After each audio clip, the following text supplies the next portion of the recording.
안녕하십니까. 저는 권지성이라고 합니다. 네, 저는 오늘 욥기와 관련된 내용으로 제가 쓴 글에 대해서 설명을 드리려고 합니다. 그 혐오와 한국교회에서 그 구약과 관련된 글을 쓰게 되었는데요. 특별히 제가 관심을 가지고 있는 책은 욥기입니다. 욥기는 굉장히 독특하고 특별한 책입니다. 여러 가지 면에서 그런데요. 우리가 기본적으로 우리가 욥기를 알고 있는 가장 중요한 부분은 무죄한 자의 고통인데요. 이 무죄한 자의 고통에 대한 가장 신랄하고 적나라한 묘사가 있는 책이 욥기라고 생각이 됩니다.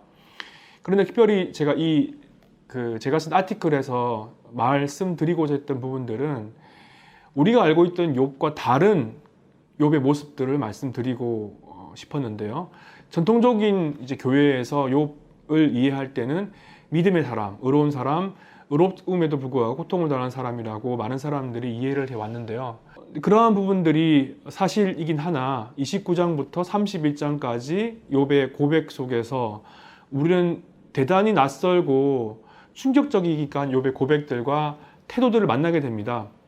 특별히 제가 언급했던 부분들은 욥기 30장 1절, 2절부터 시작되는 그 욥의 고백인데요. 욥은 다이얼로그를 통해서 극도의 고통을 호소합니다. 많은 종류의 고통이 있지만 욥을 힘들게 했던 고통 중에 하나는 공동체와 가족으로부터 버림받았다라고 하는 그런 외로움과 그리고 그 소외감이라고 생각이 됩니다. 당연히 친구들로부터도 소외감을 느끼게 되고 친구들로부터도 엄청난 그 악담에 가까운 말들을 듣게 되죠. 그런데 욥을 더 힘들게 했던 것은 욥기 30장에 와서 무엇이었냐면 욥이 인간으로조차 취급하지 않는 사람들로부터 그 사람들의 자녀들로부터 듣는 모욕감이었어요. 모욕감이라고 하는 것은 대단히 특이한 부분인데 어떤 사람에게는 그 모욕감이 아무것도 아닌 것이 될 수도 있겠지만 어떤 사람에게는 그 느낌이라고 하는 것이 어마어마한 좌절과 고통으로 다가올 수 있다고 생각합니다.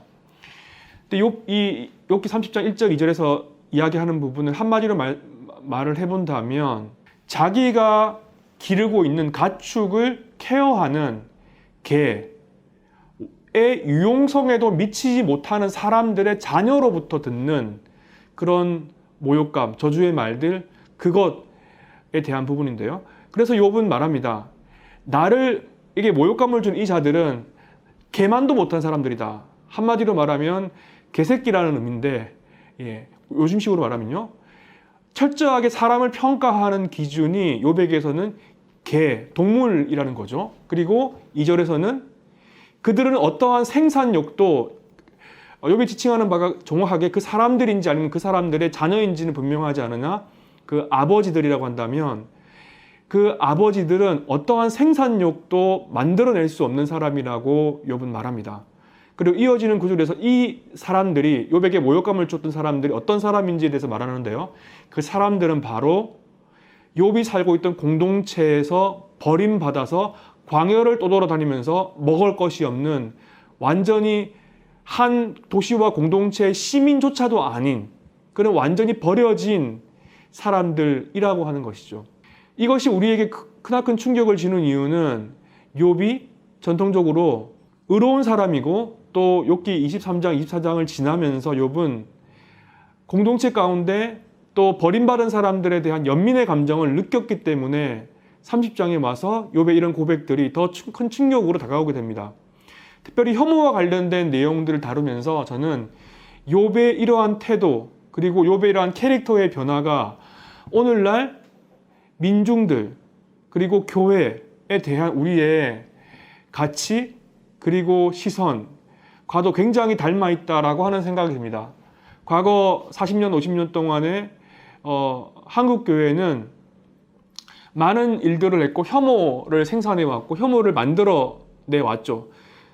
그리고 한국교회는 기득권층에 기생을 하거나 기득권과 함께 반공주의 사상을 퍼뜨리면서 이 사회의 소수의 많은 사람들에 대해서 적인 발언들을 많이 해왔던 것이 또한 사실입니다. 물론 그러한 부분들이 극우 보수 개신교에 국한되겠지만 말입니다.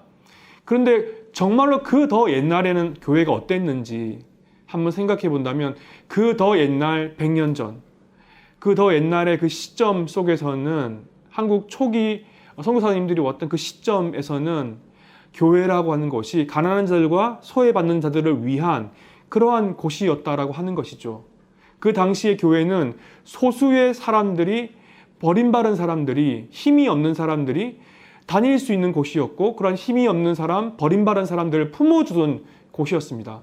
그런데 지금 2020년을 살아가는 한국 교회는 과연 어떤가? 한국 교회는 더 이상 민중들을 대변하는 곳은 아니라는 생각이 듭니다.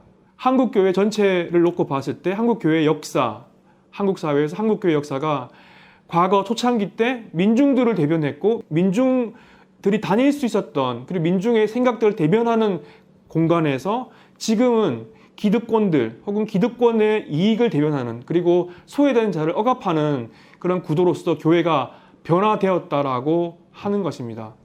이것은 정확하게 욥의 캐릭터의 변화와 일치한다고 저는 생각합니다.